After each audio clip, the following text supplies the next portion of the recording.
কুরআন হাদিসে একটা কথা বারবার বলা হয়েছে, দিন নিয়ে বাড়াবাড়ি করা যাবে না। কিন্তু আমরা অনেকেই জানি না দিন নিয়ে বাড়াবাড়ি করা যাবে না মানে কি। এর মানে কি এই যে বেশি ভালো মুসলমান হওয়া যাবে না বা ভালো মুত্তাকি হওয়া যাবে না? আসলে কিন্তু তা নয়। দিন নিয়ে বাড়াবাড়ি মানে হইল আল্লাহ যেটা বলছেন, যতটুকু বলছেন ততটুকুতে সীমাবদ্ধ না থেকে অতিরিক্ত করা। যেমন আপনি যদি কুরআন খুলেন তাহলে দেখতে পাবেন কোনটা হালাল, কোনটা হারাম, কোনটা বৈধ, কোনটা অবৈধ। আল্লাহ সহজ ভাষায় সেটা স্পষ্টভাবে বলে দিছেন। এখন আল্লাহ যতটুকু বলছেন ততটুকু মানলেই কিন্তু হয়ে যায়, তাই না?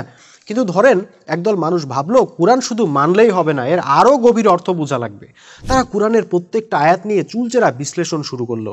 এখানে এই আয়াতের এই শব্দের 10 রকমের ব্যাখ্যা, ওই শব্দের 20 রকমের ব্যাখ্যা ইত্যাদি বের করতে লাগলো। কোন হরফের কি গুপ্ত অর্থ সেটা খুঁজতে লাগলো। একটা আয়াত নিয়ে 1000 পৃষ্ঠার তাফসির লেখা শুরু করলো। তাহলে এইটা হচ্ছে দিন নিয়ে বাড়াবাড়ি। হাদিসে এই দিন নিয়ে বাড়াবাড়ি কঠোরভাবে নিষিদ্ধ করা হয়েছে এবং রাসূল সাল্লাল্লাহু আলাইহি ওয়াসাল্লাম বলছেন অতীতের উম্মাহগুলো দিন নিয়ে বাড়াবাড়ির কারণে ধ্বংস হয়ে গেছে।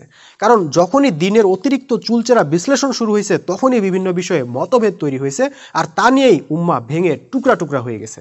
ভাই একটা কথা বিশ্বাস করেন, আমাদের আলেমরা যদি দিন নিয়ে বাড়াবাড়ি না করতেন, ইসলামের ছোটোখাটো অপ্রয়োজনীয় বিষয় নিয়ে তর্কাতর্কি, বাহাস মুনাজারা ইত্যাদি না করতেন, তাহলে আজও আমরা সাহাবীদের মতো ঐক্যবদ্ধ থাকতে পারতাম এবং আমাদেরকে কেউ পরাজিত করতে পারতো না।